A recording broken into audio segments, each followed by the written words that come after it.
அஸ்ஸலாமு அலைக்கும் ரஹ்மத்துல்லாஹி வபரகாத்துஹு. அல்ஹம்துலில்லா. நாம் அனைவருமே துவாக்கள் கபூலாகக்கூடிய வியாழக்கிழமையில இருக்கோம்.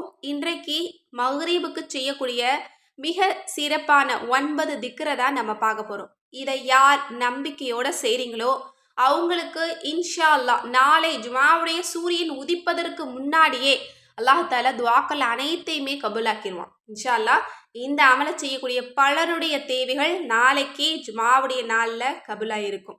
ரொம்ப ரொம்ப மகிழ்ச்சியோட அல்லாஹுவுக்கு நன்றி செலுத்தக்கூடியவங்களா நீங்கள் இருப்பீங்க. அந்த அளவு ரொம்ப ரொம்ப பவர்ஃபுல்லான 9 குட்டி ஆயத்துக்களை தான் நம்ம பார்க்க போகிறோம். எல்லாமே திருக்குரானுடைய வசனங்கள் தான். ரொம்ப சின்ன ஆயத்து தான், ஆனால் நிறைய பலனை கொடுக்கக்கூடியது. ஒன்றல்ல இரண்டல்ல, ஆயிரக்கணக்கான லட்சக்கணக்கான பலன்களை நமக்கு வாரி வழங்கக்கூடிய குட்டி வசனங்களை தான் நம்ம பார்க்க போகிறோம். எல்லாமே அல்லாஹ்வை புகழக்கூடிய வார்த்தைகள் தான். அதுவும் அல்லாஹ்வினுடைய சிறந்த திருநாமங்களை இணைத்து கொண்ட வசனங்கள் தான். கண்டிப்பா இந்த அமலை ரொம்ப நம்பிக்கையோட செய்யுங்க.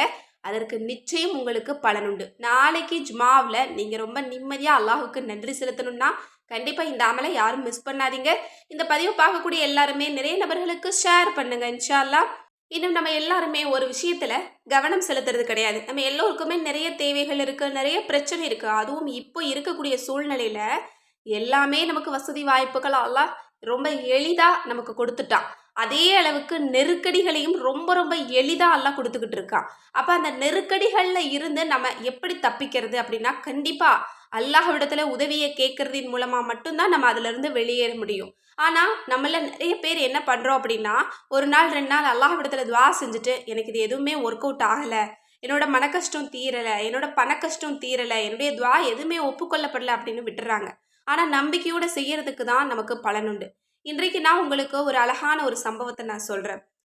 ஒரு நபர் இருக்காங்க.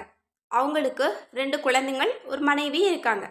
குடும்பம் ரொம்ப சின்னது தான். ரொம்ப எளிமையான முறையில் வாழக்கூடியவங்க தான். அவங்க ஒரு வேலைக்கு போயிட்டு இருந்தாங்க. திடீர்னு அந்த வேலையை அவங்க நிறுத்திட்டாங்க. வேலை இல்லை இப்போ அவங்களுக்கு.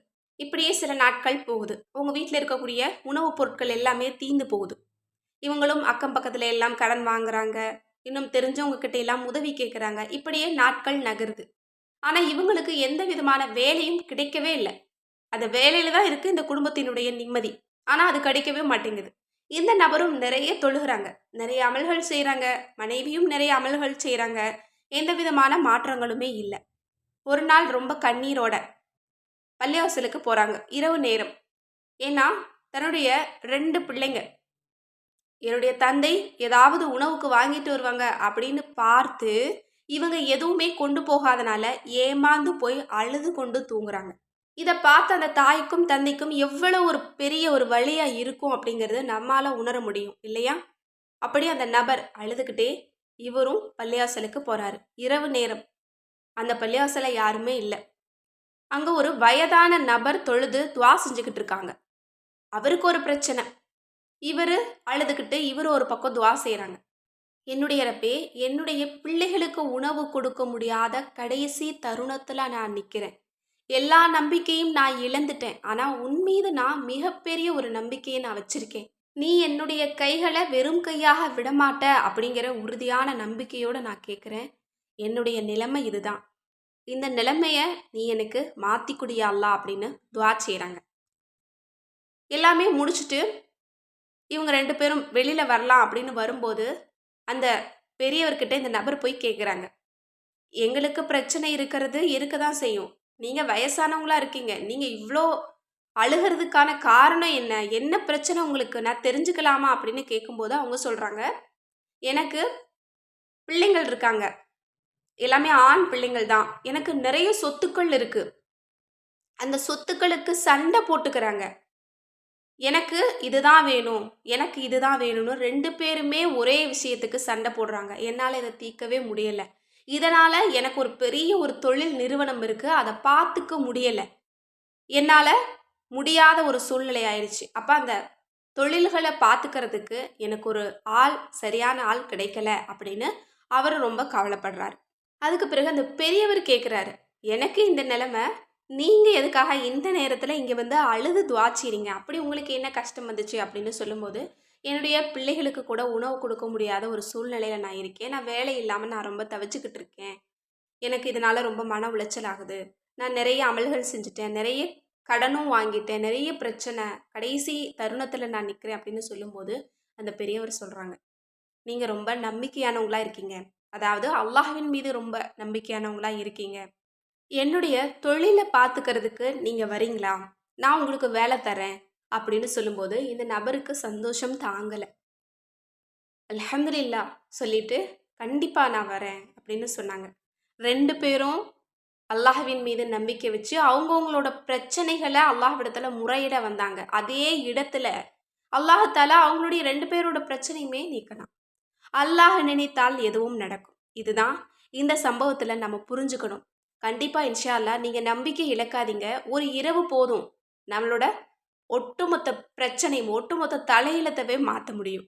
கண்டிப்பா உங்களோட துஆவுக்கு அந்த சக்தி இருக்கு. நான் இன்னைக்கு சொல்லப் போற இந்த 9 ஆயத்துக்களையும் நீங்க ஓதிட்டு ரொம்ப நம்பிக்கையோட இன்றைக்கு நீங்க துஆ செய்யுங்க. இன்று இரவு கண்டிப்பா உங்களோட தலையெழுத்த மாத்தக்கூடிய ஒரு இரவா இருக்கும். நாளைக்கு இன்ஷா அல்லாஹ் விடியக்கூடிய ஒரு பொழுது உங்களுக்கு ஒரு மகிழ்ச்சியான பொழுதா இருக்கும். இப்ப அந்த திக்ருகள் என்னங்கிறத பாத்துரலாமா? நான் உங்களுக்காக அரபி, தமிழ்லயும் நான் போடுறேன். இது எல்லாமே திருக்குர்ஆனுடைய ஒரு வசனம். அதனால நீங்க தூய்மையான நிலையில இருக்கும்போது தான் ஓதணும். பீரியட்ஸ்ல ஓதக்கூடாது. பெண்கள் இத கவனிச்சுக்கோங்க. நல்ல முறையில ஒழு செஞ்சுக்கோங்க. அடுத்தது தரூத் இப்ராஹிம் ஸலவாத் 3 தடவ, இஸ்திக்ஃபார் 3 தடவ, அல்லாஹ்வ புகழக்கூடிய அல்ஹம்துலில்லாஹ் 3 தடவ ஓதிக்கோங்க. அதற்கு பிறகு இந்த வசனங்கள நீங்க 3 தடவ நீங்க ஓதிக்கோங்க. முதல் வசனம் என்ன? அல்லாஹு லத்தீஃபும் பி இபாதிஹி. அல்லாஹ் அடியார்களின் மீது இரக்கம் காட்டக்கூடியவனாக இருக்கின்றான். இந்த ஒரு வசனத்தை 3 தடவை ஓதிக்கோங்க. அரபி தெரியாதவங்களுக்காக நான் தமிழ்ல ஸ்க்ரீன்லேயே நான் போடுறேன். 2வது வசனம் அல்லாஹு ஹாலிக்கு குல்லி ஷைன். அல்லாஹ் அனைத்து பொருட்களையும் படைக்கக்கூடியவனாக இருக்கின்றான். இதையும் 3 தடவை ஓதிக்கோங்க. அடுத்தது 3வது திக்ரு அல்லாஹு நூறு நூறு சமாவாத்தி வல்லர்லி. அல்லாஹ் வானங்களுக்கும் பூமிக்கும் ஒளியிலும் ஒளியாக இருக்கின்றான். இதையும் நீங்க 3 தடவை ஓதிக்கோங்க. அடுத்தது 4வது திக்ரு அல்லாஹு சமியவுன் அலீம். அல்லாஹ் செவியேற்கக்கூடியவனாகவும் அனைத்தையும் அறியக்கூடியவனாகவும் இருக்கின்றான். இதையும் நீங்க 3 தடவை ஓதிக்கோங்க. அடுத்தது 5வது திக்ரு அல்லாஹு அசீசுன் ஹக்கீம். அல்லாஹ் அனைத்தையும் மிகைத்தவனாகவும் ஞானமுள்ளவனாகவும் இருக்கின்றான். அடுத்தது 6வது திக்ரு அல்லாஹு கஃபூருர் ரஹீம். அல்லாஹ் பாவங்களை மன்னிக்கக்கூடியவனாகவும் கருணை காட்டக்கூடியவனாகவும் இருக்கின்றான். அடுத்தது 7வது திக்ரு அல்லாஹு அலா குல்லி ஷைன் கதீர். அல்லாஹ் அனைத்து பொருட்களின் மீதும் பேராற்றல் உடையவனாக சக்தி வாய்ந்தவனாக இருக்கின்றான். அடுத்தது 8வது திக்ரு அல்லாஹு வலியுள்ள தீன ஆமனு.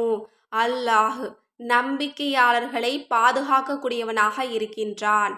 அடுத்தது 9வது திக்ரு அல்லாஹு ரഊஃபுர் ரஹீம். அல்லாஹ் அன்பானவனாகவும் இரக்கமானவனாகவும் இருக்கின்றான். இந்த ரഊஃப் அப்படிங்கிறது அன்பு, இன்னும் பாசம், இந்த மாதிரி அன்பு சம்பந்தப்பட்ட ஒரு திருநாமம் தான் இது. இந்த 9 திக்ரையும் நீங்க ஓதி முடிச்சுட்டு அல்லாஹ்விடத்துல நீங்க துஆ செய்யுங்க. இன்ஷா அல்லாஹ் கண்டிப்பா அல்லாஹ் தஆலா உங்கள் அனைவருடைய துஆவையும் கபூலாக்குவான். ஏன்னா இது அனைத்தையுமே உள்ளடக்கியது. அல்லாஹ்வை புகழக்கூடிய திருக்குர்ஆனுடைய வசனங்கள். கண்டிப்பா இதை ஓதக்கூடிய நன்மையும் அல்லாஹ் தருவான். கண்டிப்பா இதற்கு பிறகு நீங்க கேட்கக்கூடிய துஆவும் கபூலாகும். எனவே இந்த ஆயத்தை ஓதி இதனுடைய சிறப்பையும் பலனையும் அடைந்து கொள்ள இல்லாமல் அல்லாஹ் தஆலா நம் அனைவருக்கும் நற்கிருபை செய்வானாக. ஆமீன். மேலும் உங்களோட ஒவ்வொரு தேவைகளுக்கும் ஒரு வஜீஃபா வேணும், அல்லாஹ்விடத்துல நெருங்கிறதுக்கு ஒரு அமல் வேணும் அப்படின்னு நினச்சிங்கன்னா நம்மளோட அற்புத வஜீஃபாக்கள் கிதாபை இப்போவே ஸ்க்ரீனில் தெரியிற நம்பருக்கு வாட்ஸ்அப் மூலம் புக் பண்ணிக்கோங்க. உங்களோட மேலான துஆவில் என்னையும் சேர்த்துக்கோங்க, எல்லா மக்களையும் சேர்த்துக்கோங்க. அஸ்ஸலாமு அலைக்கும் ரஹ்மத்துல்லாஹி வபரகாத்துஹு.